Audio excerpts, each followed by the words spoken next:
How to delete Instagram chat from both sides permanently. Hi everyone, I'm here to assist you today without any delay. Let's jump right in. First, open Instagram, click on chat at the top right.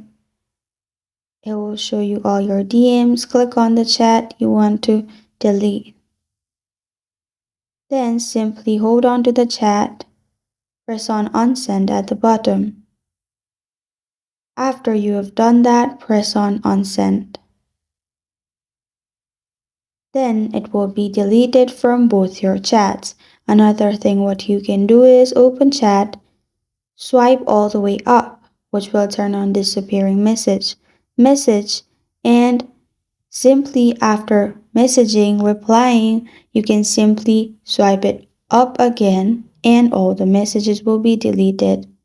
Now it's not deleted because another person has not seen the message.